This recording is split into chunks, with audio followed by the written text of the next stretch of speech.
Y'all take a look. I got this rifle in this box right here. I got a smoking good deal on this. I decided that I am just going to hold on to this, and I am going to sell this one. This one I will be selling it. When? It is a matter of when. But this one I will be selling it. I got a super good deal on it. I took it out the box to disassemble it while I was holding on to it. I actually like my this is a an Armalite-M15 tactical 14-inch. It's a nice gun. I like it. But in all honesty, this rifle that I got right now, this is kind of my primary rifle, I guess. This one right now, I mean, I like it. I like the weight of it. BCM, they did a very well, both of them they're about this they feel about the same. But well, I'm not going to shoot this one simply because they feel about the same. Yep, I just don't see any benefit to shooting one over the other. And this one's already been used, so I may as well keep this one in a box. This gun right here, I got it on a smoking hot good deal. This gun right here, it normally sells for about $1,600 to $1,900. I got it for $865, brand new in a box. This gun, they put it on sale. It was up for sale on Palmetto State Armory. They put it up on sale, and 3 hours later, they were sold out. So this gun completely sold out within 3 hours of going on sale. And it was a steep sale, like half off. After everything, taxes, everything, I paid $865 for the rifle. And so this one right here, I'm gonna keep it new in a box forever. Here in about I don't know exactly when, but one day I'll hold on to it as a collector's item. When I got the rifle, so when I got the rifle and I held on to it, and I was just kind of fiddle farting around with it. I just don't see any benefit to having this rifle over this rifle, and I may as well just keep this rifle if it's already been used. Yeah, I don't. That's the best way for me to put it. So this rifle's already been used, and they feel the same to me, about the same, plus or minus 5%. So I may as well just keep this one new in a box. I've disassembled it to a point where it cannot be fired unless it is reassembled. So I have it disassembled, and I just stuck it in the box. I'm gonna hold on to it. Oh, maybe around election time. Election time tends to be a rough patch for the gun market. And so maybe then I'll go around that time. I'll go and sell it. And so something like this, if I get this good of a deal on it, and let's say I sell it and I get $1,400 for it, brand new in a box. Let's say I get a $1,400 for it, so I undercut the market by 20%, 20%. Let's say I get $1,500 for it, and I pay a 10% consignment fee, so $1,350, and then I walk away with about $400, right? I walk away with $400, and I know that isn't that. It's like, oh my god, $400, but this getting all this situated took me like it took me like 10 minutes. I saw the email, the Palmetto State Armory, they sent me the email. I looked at it, saw the deal, bought it. That was it. Now it's just sitting in a box, and when I feel like it is time to sell it, I will go sell it. Whether that be later this year, whether that be in 5 years, I don't know. But one day I'm gonna sell this gun, and I'm gonna make some money on it. But that's kind of also the mentally what I'm having such a hard time with is like Oh man, even if I go and sell it and I make $400 on it. Well, I mean, I guess $400 is $400, but man, back in the day, if I saw the opportunity to make $500 on a gun, I was so happy. Oh man, it's kind of I guess I've come a long way, huh? But back then, if when I saw the opportunity to make $600-700 on a gun, I was so happy about it. Oh man, I'd go and make an extra $3, 4, 5,000 for the year, and I would be so happy about it. But now it's just like, oh, yeah, I guess things have changed. I don't think. Well, I mean, they've only changed to a certain point, right? I guess they've changed, but not really. But this gun right here, this is like my little. I have this gun, and I also have a different primary use rifle.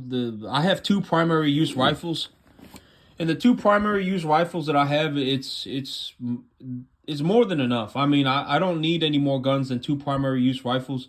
And this one's technically a pistol. So, excuse me, this one's a pistol.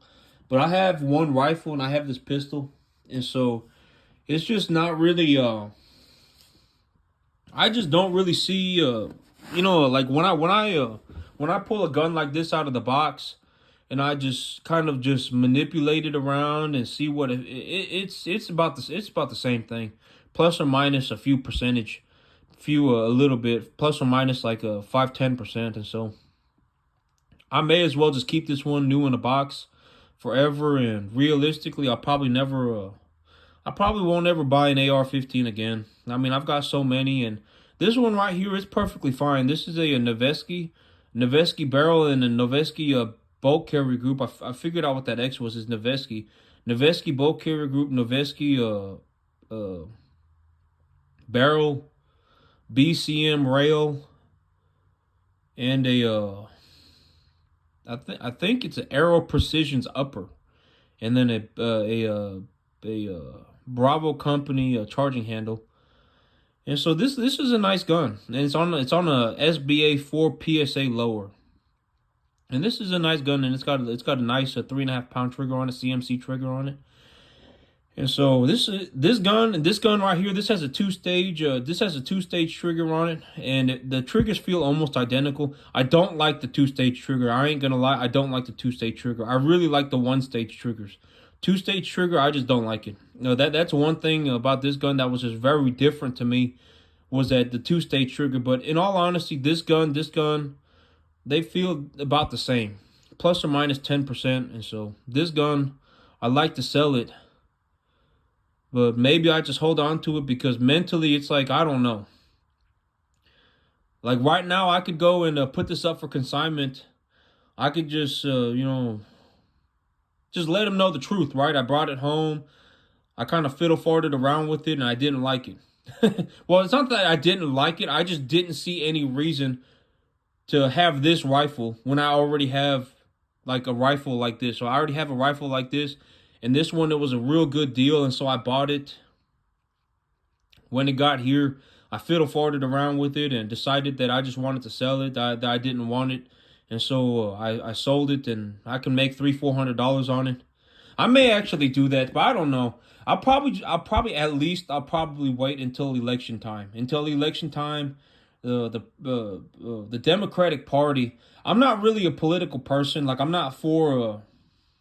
for America. Okay, I would like America to do very well. I would like America to do very well and be a light for the world. That's what I would like to see America be. I would like to see America be I would like to see America do well, and I would like to see America be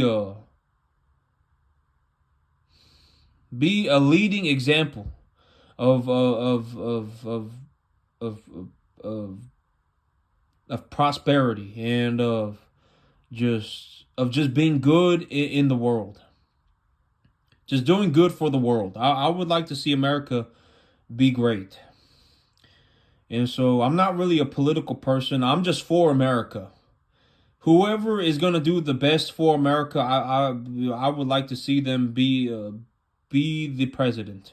That is my honest stance on presidency. Is that whoever I believe is gonna do the best. I hope that whoever I believe is gonna do the best for America, I would like to see them win, and I would like to see them be a president and whatever. And granted that presidency isn't the end all be all, but the gun market tends to get a little bit rocky around the election time. It tends to get a little bit bumpy. Prices fluctuate up, down, up, down. Usually, I would just, if I had to guess, I would think that the gun prices are going to go up this time because of just our president right now and the Democratic Party. The Democratic Party. Well, I'm not gonna say the Democratic Party because I don't. That ain't. I think that our president right now. He's been known to be a little bit against these guns and stuff like that, and so he may push for that in his political campaign or whatever it may be. But right now, the mindset of America, a lot of Americans, they vividly remember what happened to them during COVID. During the pandemic, a lot of Americans vividly remember it. I mean, it was so close. People remember standing in a line for 4 hours to get into a gun shop, for 2, 3 hours to get into a gun shop, everyone being spaced out to get into a gun shop. They get into the gun shop and all the guns are gone. All the ammo is gone. People vividly remember that. A lot of people do. And so it's going to be pushing an anti-gun campaign is going to be very difficult. It is going to be very difficult right now. A lot of Americans, they vividly remember. They vividly remember. And so I still remember what it was like. I remember well, for me it was kind of different because I've been in the gun market for a long time. I've actually been in the gun market for about I'm 32 and I was in it since I was 18. And so I've been in the gun market for 14 years. And when there's an ammo shortage and stuff like that, I mean, it's just real hard on the guns. But I figured out what I'm going to do. Actually, I just figured out what I'm going to do while I was watching or while I was recording, while I'm recording this video. What I'm going to do is if I feel like investing in guns, I'm going to buy an option contract for Ruger. That's what I'll do. Because Ruger, I don't really like Smith & Wesson. I don't know what it is about the Smith & Wesson M&P Sport, but I just don't like it. That gun, I know it's a very good gun and a lot of people like it, but it's just not for me. I don't know what it is. It just seems so I don't know what it is. It seems it's just so small or something. I don't know. I just can't, how it feels in my hand just does not feel right. And so what I'll do is if I feel like buying a gun, I'm going to sell this gun. One day here soon, I'm going to sell this gun. And if I feel like buying a gun, what I'm going to do is buy an options contract in Ruger. Instead of buying a gun, I'm just going to buy an options contract for Ruger. I'm going to invest in the Ruger company because as of this point, like this rifle right here, this Noveske BCM, this rifle, I mean it's I have a similar I have another rifle that is similar to this. That's just my secondary rifle. I have two rifles that I just have, and I just this gun that I bought when I held it. It just immediately came over me. I was like, yeah, like there's not any reason for me to have this gun. That was the immediate thought that hit my head, that hit my brain. The thought that hit my brain was, yeah, I don't need this gun because it feels just like my other guns. And so this one, it's brand new, and so I may as well just sell it. And so I'm gonna sell it. And I thought, well, I figured at the price it would be a cool gun to have, and I would like it, but when it got here, it just didn't settle like that. It just changed on me. The reality of the situation hit my mind. I realized when I was holding the gun that I just don't want it. And so I'm gonna sell it. And I'm gonna sell it here here I would say relatively soon. And yep. I'm glad I got it for the price I did though. I got it for stupid cheap. I mean, this gun, it sold out in 3 hours. At this price, they sold out in 3 hours. The sale happened in 3 hours, it was gone. And so I know that I can find a buyer for it at this price. If I went on the internet right now and put this gun on the internet on some sort of a gun brokerage website for this price, for the price that I got it for, I would probably sell it within 24 hours. And so I can definitely get my money back. I'll make a profit on it and I'll just call it a day. But other than that, I'm not going to buy any more AR-15s. I just don't have a reason to.